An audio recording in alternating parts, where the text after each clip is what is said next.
బులెటిన్లో మరో breaking news చూస్తున్నాం. ఇచ్చాపురం పట్టణంలో దేవాలయ భూములపై వివాదం తీవ్ర ఉద్రిక్తతకు దారితీస్తుంది.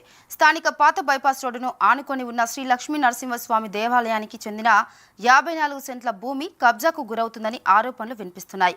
ఆలయ అర్చకులు మన్మోహన్ పండా చెబుతున్న వివరాల ప్రకారం అయితే సర్వే నెంబర్ 23/2లో ఉన్న ఈ భూమి తన తాతగారి కాలం నుండి దేవుని మాన్యంగా కొనసాగుతుందని చెప్తున్నారు. అయితే ఇటీవల స్థలాన్ని శుభ్రం చేసిన వెంటనే కొంతమంది వ్యక్తులు వచ్చి ఇది తమదంటూ అడ్డుకుంటున్నారని కూడా వాపోతున్నారు. ఈ ఘటనతో భక్తుల్లో ఆగ్రహం పెరుగుతుంది. దేవాలయానికి చెందిన పవిత్ర ఆస్తులపై అక్రమ కబ్జాలు జరగటం సరైంది కాదని కూడా స్థానికులు అభిప్రాయపడుతున్నారు. ఇప్పటికే అధికారుల వద్ద పలుమార్లు ఫిర్యాదులు చేసినా కూడా స్పందన లేకపోవడం పరిస్థితిని మరింత క్లిష్టం చేస్తుంది.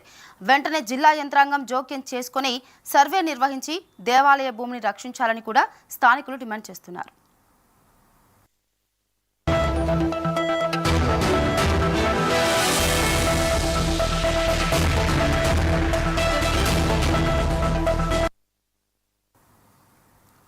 ఇచ్చాపురంలో దేవాలయ ఆస్తుల పరిరక్షణపై మళ్లీ ప్రశ్నలు తలెత్తుతున్నాయి. పాత బైపాస్ రోడ్డుకు ఆనుకొని ఉన్న శ్రీ లక్ష్మీ నరసింహస్వామి దేవాలయానికి చెందిన భూమి ఆక్రమణకు గురవుతుందన్న ఆరోపణలు కూడా కలకలం రేపుతున్నాయి. సర్వే నెంబర్ 23/2లో ఉన్న 54 సెంట్ల భూమి దేవుని మాన్యంగా తరతరాలుగా కొనసాగుతుందని కూడా అక్కడ అర్చకులు చెబుతుండగా ఇటీవల కొంతమంది వ్యక్తులు ఆ స్థలంపై తమకి హక్కులున్నాయని చెబుతూ వివాదానికి తెరలేపారు. స్థలాన్ని శుభ్రం చేసిన తర్వాత ఈ వివాదం మొదలవడంతో ఇది కుట్రపూరితంగా జరుగుతుందని కూడా అనుమానాలు వ్యక్తమవుతున్నాయి. దేవాలయ భూములు భక్తుల విశ్వాసానికి ప్రతీకగా ఉండగా వాటిపై అక్రమాలు జరగటం తీవ్ర ఆందోళన కలిగిస్తుంది. అధికారులు వెంటనే స్పందించి భూమి పత్రాలు పరిశీలించి నిజాలు వెలికి తీయాలని కూడా స్థానికులు కోరుతున్నారు. అయితే కబ్జాదారులపై కఠిన చర్యలు తీసుకొని దేవాలయ ఆస్తులను కాపాడాలని కూడా ప్రజలు డిమాండ్ చేస్తున్నారు. ନରସିଂହସ୍ୱାମୀ ଜମିକି ତାଙ୍କେ କବ୍ଜା କରିଦେଉଛନ୍ତି। ବଡ଼ ବଡ଼ ଲୋକ ଆସି ସମସ୍ତଙ୍କୁ ଆମେ କହିଲେ ମଧ୍ୟ କିଏ କଥା ଶୁଣୁନାହାନ୍ତି। ମୁଁ ଗୋଟେ ପିଲା ଧରି ଏଠି ରହିଛି ଆଜ୍ଞା, ମୋର ଜମିକି ତମେ ନ୍ୟାୟ କର ବୋଲି ମୁଁ ଡାକୁଛି। ମୁଁ ବଡ଼ ବଡ଼ ଲୋକ MLA ସମସ୍ତଙ୍କ ପାଖକୁ ଗଲି, ସେ କିଏ ବୁଝୁନାହାନ୍ତି ମୋ କଥା। ମୁଁ ତମମାନଙ୍କୁ ଡାକୁଛି, ମୋର ଏ ଗୁହାରି ଶୁଣ, ମୋର ମହାପ୍ରଭୁଙ୍କୁ କେମିତି ନ୍ୟାୟ କର, ମୋତେ ନ୍ୟାୟ କର। ମୋ ପିଲାଟାକୁ ଧରି ମୁଁ ଏଠି ରହିଛି, ମୋର ଜାଗା କେମିତି ତମେ ଦୟାକରି କରିଦିଅ ମୋର ମହାପ୍ରଭୁଙ୍କ ନାଁରେ। మత దవా దర్కార్ నీ మహాప్రభు నారే కొరిగిరి మహాప్రభు కింది తమే న్యాయ కరో ము కౌచి. నేను లక్ష్మీ నరసింహస్వామి దేవస్థానం అర్చకుడిని.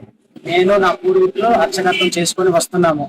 మా పూర్వీకుల నుంచి వచ్చిన మా మాన్యం ఏంటంటే కబ్జాకు గురైంది. మేము చాలా రోజుల నుంచి మా 3 తరాల నుంచి మేము చెప్తూనే ఉన్నాము కబ్జా జరుగుతుంది, కానీ ఎవరు రెస్పాన్స్ తీసుకోవటం లేదు. మా డాడీ గారు కూడా చెప్పారు, కంప్లీట్ పెట్టారు, ఆర్టీఓ పరంగా కలెక్టర్ పరంగా వెళ్ళారు, అన్ని చేశారు, కానీ దాని పరంగా ఏ స్పందన రావటం లేదు. కానీ ఇక్కడ నాకు ఇప్పుడు నేను దేవుడి పరంగా ఉన్న ఆస్తిని నేను ఇప్పుడు చూడడానికి వస్తే ఇప్పుడు కబ్జా జరిగింది అనుకుని నేను తెలుసుకోగలిగాను. చాలా మంది వచ్చి వాళ్ళ పేరున ఉన్నదని చెప్తున్నారు, కానీ నేను ఇప్పుడు కూడా ఎమ్మెల్యే గారితో వెళ్ళి కలిశాను. ఎమ్మెల్యే గారు కూడా మాకు సహకారం చెప్పారు, మీ పరంగా మీరు ఉండండి, మాకు జరిగిన అంటే మాకు హెల్ప్ చేస్తారనుకుని కూడా చెప్పారు. వాళ్ళు మీ త్రూగా పూర్వీకుల నుంచి వచ్చింది. ఇప్పటికి కూడా మా ఈ ప్లేస్ మా పూర్వీకుల పేరుతోనే వస్తుంది, బాలాజీ బంద అనుకునే పేరు మీద వస్తుంది. అతను నిత్య బ్రహ్మచారి కింద ఉండేవారు, అతను మా ముత్తాత గారు అవుతారు వారు. ఆ తర్వాత మేము 6 ఎకరాలు ఆర్టీసీ డిపో కింద ఇచ్చినాము, కానీ ఆ ఆర్టీసీ డిపో కూడా ఎలాగంటే అది డిపో కింద ఇచ్చినారు, కానీ దానికి కూడా రెస్పాన్సిబిలిటీ గవర్నమెంట్ తీసుకోవడం లేదు. అది అలాగా శిథిలావస్థలో ఉండేసి అది కూడా డంప్ యార్డ్ చేస్తారు, ఇచ్చాపురంలో మున్సిపాలిటీ డంప్ యార్డ్ చేస్తారు. అది ఆ పక్కన ఉన్న 54 సెంట్ల ఈ భూమి కూడా ఏంటంటే కబ్జాదారుల వల్ల కబ్జా అయిపోతున్నది.